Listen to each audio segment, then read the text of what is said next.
What has Azrael told you regarding his time as a flower? Not much. He hardly mentions it at all. And I don't want to force him if he's uncomfortable. I've only gotten hints that he's done stuff he's really not happy about. He told me. He has murdered in the past, it seems. He was quite vocal about it. Oh no. Toriel, I understand the things you do and harbor against me. But please, don't give that boy more grief than he already has. How dare you think I would actually do that to you do. Oh heavens, it's worse than I feared. I have been letting my emotions get the better of me. And it is for the reasons I seek your help. One thing I can always trust is your infallible memory. Really? Well, sure. I can definitely help with that. Could you recount the day we lost Azrael and Kara? Oh gosh. The one day I'd rather not remember as clear as day. I know, but not once have we really sat down and talked about it. And I feel the hazy details are only amplifying problems here and now. Please. It was a Thursday. Spring. Kara was ill and bedridden for days. Yet the reporter with the weird laugh insisted on coming by anyway to record a tour of the house. The laugh. I remember. Don't worry, Your Highness. We can always cut them out in the editing. They're not a part of the decor.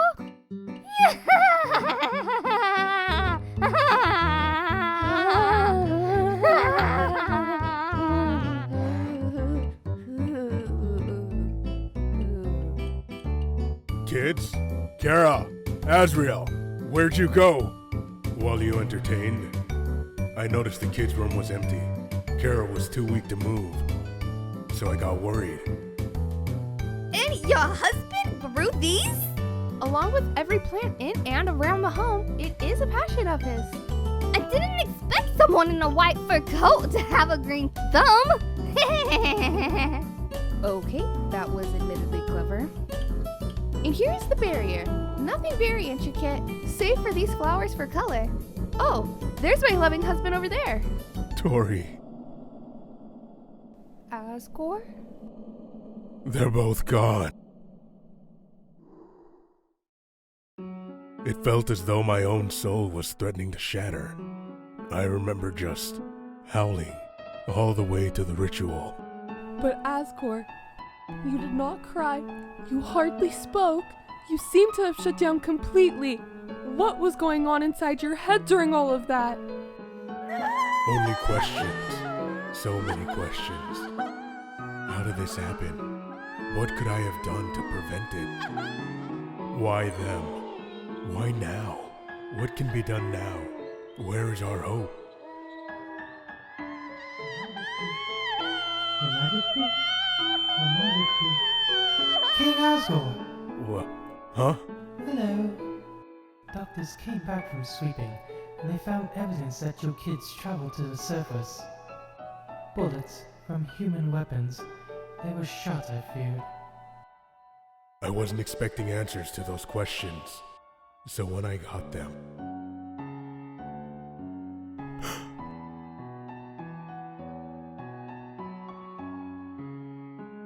My mouth moved before my mind could. Citizens, today marks a heavy loss for our family. Our children, Azrael and Kara, were found dead this afternoon.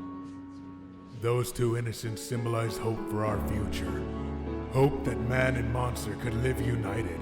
That humans were capable of love and compassion. But it's clear that's not the case. You may think that we've lost hope. That once again, the humans have taken everything from us. But my people, this is false. They've taken our hope for peace, but not our hope for freedom. It's obvious now that our destiny is not coexistence, but taking back what was once ours. I swear to you, monsters of the underground, that I will find the souls needed to break the barrier. By force if I have to. I will correct the wrongs we have faced for eons. Our future will shine crimson with the blood spilled by any human who dares cross us again. Be it man, be it woman, or child.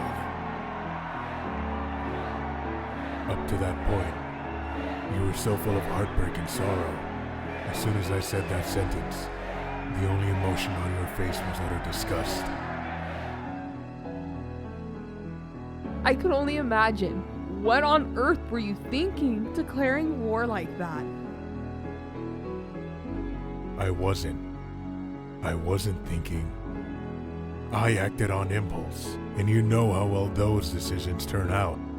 Like the time you purchased that camper without checking if it still had a motor? In my defense, that guy never mentioned it was a restoration project. Or that time you gave me one of those Oh Pie shirts thinking it was a kitten's face. Oh gosh, that. Ha! And that's not to mention every time you hid the coupons from me so I wouldn't go crazy at the market. Oh, heavens. Absolutely. Doesn't justify anything though. I know it doesn't. Even in the right mind, I'd need someone to stop me from doing something incredibly stupid. I suppose neither of us were in their right minds. It's no excuse for what I did. The whole ordeal is my fault. It's no excuse for me either, then. Not when I could have stopped you. Beg pardon? I should have stopped you. I should have done something to calm you down instead of run off. I was so distraught and bent on making sure no child would ever hear the roars of fury I had heard. I did not think about the wails of sorrow that surely came after. I did not want to be a part of any plot for murder. I did not want that blood on my hands. Not that my efforts that prevented that amounted to anything. 6 human souls harvested because a sentimental old goat could not keep them in the ruins! Toriel. And with every life lost, of course, I had to take it out on you. I intended to hurt you. I wanted to hurt you. I had to be sure you weren't pained with the same guilt I had losing those children. But if I had known I was hurting my son as well, I would have... Perhaps I would have realized earlier how much of a prideful fool I had become. Tor. I am a fool to hold that against you so unnecessarily. You were grieving and trying to keep hope from dying. Hope of better times ahead. You continued to do that for Ezreal. You had been giving him motivation to keep going. Here I am, letting my pettiness convince him otherwise. Because I cannot let go of the past, I am denying him a future. I do not want to ruin that boy's hopes and dreams. Tori. I have been a detriment to both of you. I have come off as irredeemable. Please stop. Trust me when I say beating yourself up won't help for beans. I don't want you to do that. I just want you to let me be there for our son. I want to help. More than anything in the world, I want to see him happy. I know you want that too. So you and we're gonna make that happen no matter what, step by step. But we will. He deserves at least that much from a couple of sad old monsters, right? Right. The important thing is that you made your situation clear. It's obvious both of you share an issue of clinging to the past. Nobody's perfect after all. If you're trying your best to overcome, who's to say she wouldn't? If you say so. See you next week. Yeah. Huh? Mom, it's within fireballing range. Har har. My child, I must apologize. I have not been the most exemplary parent, and my refusal to change has only been hurting you severely. I failed you for that. I will not make that mistake again. That being said, I must make this very, very clear. Regardless of what you have done in the past, no matter how unpleasant, you are still our son. Nothing will ever change that. Should you ever feel down, remember... You're never alone.